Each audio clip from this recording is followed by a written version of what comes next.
ബഹിരാകാശ ഗവേഷണ രംഗത്ത് ഒരു നാഴികക്കല്ല് സ്ഥാപിച്ച ആക്സിയം 4 ദൗത്യ സംഘം 18 ദിവസം നീണ്ട തങ്ങളുടെ സുപ്രധാന യാത്ര വിജയകരമായി പൂർത്തിയാക്കി ഭൂമിയിലേക്ക് മടങ്ങിയെത്തുന്നു.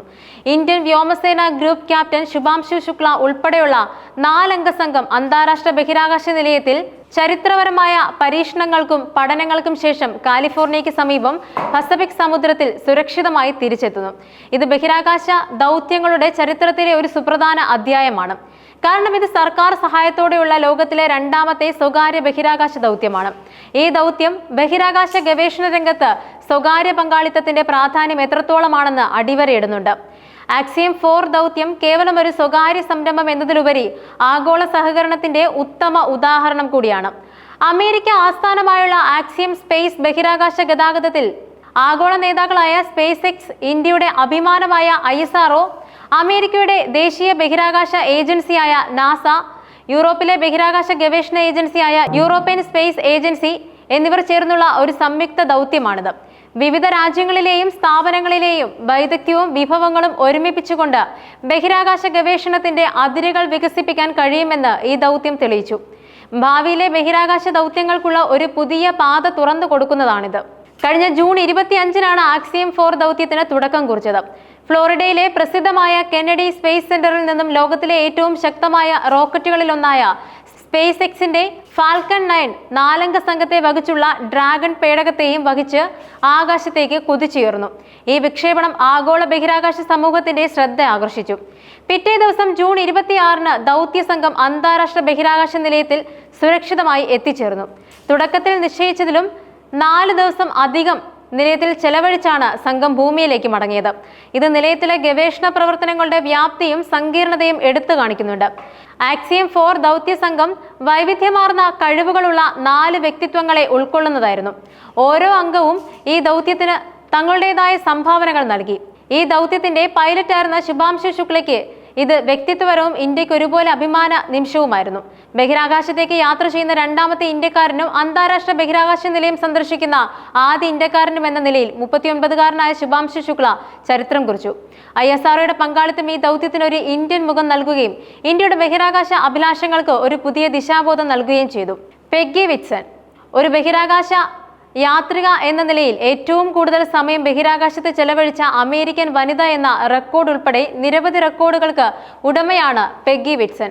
അവരുടെ അനുഭവ സമ്പത്തും വൈദഗ്ധ്യവും ദൗത്യത്തിന് വലിയ മുതൽക്കൂട്ടായിരുന്നു. സ്ലാവോസ് ഉസ്നാൻസ്കി പോളണ്ടിൽ നിന്നുള്ള ഈ ബഹിരാകാശ യാത്രികൻ യൂറോപ്പിന്റെ ബഹിരാകാശ ഗവേഷണത്തിലെ വർദ്ധിച്ചു വരുന്ന പങ്കാളിത്തത്തെ പ്രതിനിധീകരിച്ചു. ടിബോർ കാബു ഹംഗറിയിൽ നിന്നുള്ള കാബുവും യൂറോപ്യൻ ബഹിരാകാശ ഗവേഷണ രംഗത്തെ പുതിയ തലമുറയുടെ പ്രതിനിധിയായി. ഈ വൈവിധ്യമാർന്ന സംഘം വ്യത്യസ്ത പശ്ചാത്തലങ്ങളിൽ നിന്നുള്ള ആളുകൾക്ക് ബഹിരാകാശ ഗവേഷണത്തിൽ എങ്ങനെ ഒരുമിച്ച് പ്രവർത്തിക്കാമെന്ന് തെളിയിച്ചു. അതോടൊപ്പം അന്താരാഷ്ട്ര ബഹിരാകാശ നിലയത്തിൽ വെച്ച് ആക്സിയം 4 സംഘം 60-ലധികം പരീക്ഷണങ്ങളാണ് നടത്തിയത്. ഈ പരീക്ഷണങ്ങൾ ബഹിരാകാശ ജീവശാസ്ത്രം, ഭൗതിക ശാസ്ത്രം, മാനുഷിക ശാരീരിക പ്രവർത്തനങ്ങൾ, പുതിയ സാങ്കേതിക വിദ്യകളുടെ പരീക്ഷണം എന്നിങ്ങനെ വിവിധ മേഖലകളിലായി വ്യാപിച്ചു കിടക്കുന്നു. ഭാരമില്ലാത്ത അവസ്ഥയിൽ മനുഷ്യ ശരീരത്തിന് ഉണ്ടാകുന്ന മാറ്റങ്ങളെക്കുറിച്ചുള്ള പഠനങ്ങൾ, പുതിയ മരുന്നുകളുടെയും ചികിത്സാ രീതികളുടെയും സാധ്യതകൾ കണ്ടെത്തൽ, ബഹിരാകാശത്തെ കൃഷി ചെയ്യാനുള്ള സാങ്കേതിക വിദ്യകൾ വികസിപ്പിക്കൽ, ബഹിരാകാശ യാത്രകൾക്ക് ആവശ്യമായ പുതിയ ഉപകരണങ്ങൾ പരീക്ഷിക്കൽ തുടങ്ങിയവ ഇതിൽ ഉൾപ്പെടുന്നുണ്ട്. ഈ ഗവേഷണ ഫലങ്ങൾ ഭൂമിയിലെ ജനങ്ങളുടെ ജീവിതം മെച്ചപ്പെടുത്തുന്നതിനും ഭാവിയിലെ ബഹിരാകാശ ദൗത്യങ്ങൾക്ക് വഴികാട്ടുന്നതിനും നിർണായകമാണ്. ദൗത്യം വിജയകരമായി പൂർത്തിയാക്കിയ ശേഷം ആക്സിയം 4 സംഘം അന്താരാഷ്ട്ര ബഹിരാകാശ നിലയത്തിലെ തങ്ങളുടെ പ്രവർത്തനങ്ങൾ അവസാനിപ്പിച്ച് ഭൂമിയിലേക്ക് മടങ്ങാനുള്ള ഒരുക്കങ്ങൾ ആരംഭിച്ചു. ദൗത്യ സംഘം നിലയത്തിലെത്തിയ അതേ ഡ്രാഗൺ പേടകത്തിൽ തന്നെയാണ് മടങ്ങിയതും. മടക്കയാത്രയ്ക്കുള്ള എല്ലാ ക്രമീകരണങ്ങളും പൂർത്തിയായെന്ന് ആക്സിയം സ്പേസ് വ്യക്തമാക്കിയിരുന്നു.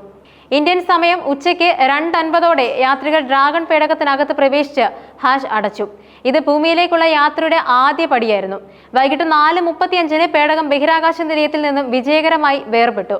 തുടർന്ന് ഏകദേശം 1.5 മണിക്കൂറോളം സമയമെടുത്തു പേടകം നിലയത്തിൽ നിന്നും സുരക്ഷിതമായ അകലത്തിലെത്തി. ഈ ഘട്ടം വളരെ നിർണായകമാണ്. കാരണം നിലയവുമായുള്ള കൂട്ടിയിടി ഒഴിവാക്കാൻ കൃത്യമായ ദൂരവും വേഗതയും നിലനിർത്തേണ്ടതുണ്ട്. നിലയത്തിൽ നിന്നും സുരക്ഷിതമായ അകലത്തിലെത്തിയ ശേഷം ഭൂമിയെ ലക്ഷ്യമാക്കി അതിവേഗ യാത്ര ആരംഭിച്ചു. 22 മണിക്കൂറോളം നീണ്ട ഈ യാത്രയ്ക്കൊടുവിൽ കാലിഫോർണിയക്കടുത്ത് പസഫിക് സമുദ്രത്തിൽ ഡ്രാഗൺ പേടകം സുരക്ഷിതമായി സ്പ്ലാഷ് ഡൗൺ ചെയ്യും. വിദഗ്ധരുടെ സംഘം കപ്പലിലെത്തി പേടകത്തെയും യാത്രികരെയും കരയിലേക്ക് മാറ്റുന്നതിനുള്ള പ്രവർത്തനങ്ങൾ ആരംഭിച്ചിരിക്കുന്നു. ആക്സിയം 4 ദൗത്യം ബഹിരാകാശ ഗവേഷണത്തിന്റെ ഭാവിയെക്കുറിച്ചുള്ള ശുഭപ്രതീക്ഷകൾ നൽകുന്നുണ്ട്. ഇത് വെറും ഒരു ദൗത്യം എന്നതിലുപരി ബഹിരാകാശത്തേക്ക് കൂടുതൽ ആളുകൾക്ക് യാത്ര ചെയ്യാനും ഗവേഷണങ്ങൾ നടത്താനുമുള്ള സാധ്യതകൾ തുറന്നു. സ്വകാര്യ കമ്പനികളുടെ വർദ്ധിച്ചു വരുന്ന പങ്കാളിത്തം ബഹിരാകാശ യാത്രകളെ കൂടുതൽ ലാഭകരവും പ്രാപ്യവുമാക്കാൻ സഹായിക്കും. കൂടാതെ വിവിധ രാജ്യങ്ങൾ തമ്മിലുള്ള സഹകരണം സങ്കീർണമായ ബഹിരാകാശ ദൗത്യങ്ങളെ കൂടുതൽ എളുപ്പത്തിലാക്കുകയും ഗവേഷണ ഫലങ്ങൾ പങ്കുവെക്കുന്നതിലൂടെ മാനവരാശിക്ക് ഒരുപാട് നേട്ടങ്ങൾ കൈവരിക്കാനും സാധിക്കും. ശുഭാംശു ശുക്ലയുടെ ഈ ദൗത്യം ഇന്ത്യയുടെ ബഹിരാകാശ അഭിലാഷങ്ങൾക്ക് ഒരു പുതിയ ഉത്തേജനം നൽകിയിട്ടുണ്ട്. ചന്ദ്രയാൻ, മംഗൾയാൻ തുടങ്ങിയ ദൗത്യങ്ങളിലൂടെ ലോക ശ്രദ്ധ നേടിയ ISROയ്ക്ക് മാനുഷിക ബഹിരാകാശ യാത്രകളിലും തങ്ങളുടെ കഴിവ് തെളിയിക്കാൻ ഈ ദൗത്യം സഹായകമാകും. ഗഗൻയാൻ പോലുള്ള തദ്ദേശീയ മാനുഷിക ബഹിരാകാശ ദൗത്യങ്ങൾക്ക് ഇതൊരു പ്രചോദനമാകുമെന്നും പ്രതീക്ഷിക്കാം. മനുഷ്യൻ ബഹിരാകാശത്ത് നടത്തുന്ന പരീക്ഷണങ്ങൾ ഭൂമിയിലെ ജനങ്ങളുടെ ജീവിത നിലവാരം മെച്ചപ്പെടുത്തുന്നതിനും പുതിയ സാങ്കേതിക വിദ്യകൾ വികസിപ്പിക്കുന്നതിനും പ്രപഞ്ചത്തെക്കുറിച്ചുള്ള നമ്മുടെ അറിവ് വികസിപ്പിക്കുന്നതിനും സഹായിക്കുന്നു. ആക്സിയം 4 പോലുള്ള ദൗത്യങ്ങൾ ഈ ലക്ഷ്യങ്ങൾ നേടുന്നതിനുള്ള നിർണായക ചുവടുവെപ്പുകളാണ്. ബഹിരാകാശ സഞ്ചാരം ഒരു കൂട്ടം ബഹിരാകാശ യാത്രികൾക്ക് മാത്രമുള്ള ഒന്നല്ല, മറിച്ച് മുഴുവൻ മാനവരാശിക്കും വേണ്ടിയുള്ള ഒരു സംരംഭമാണെന്നും ഈ ദൗത്യം ഓർമ്മിപ്പിക്കുന്നു.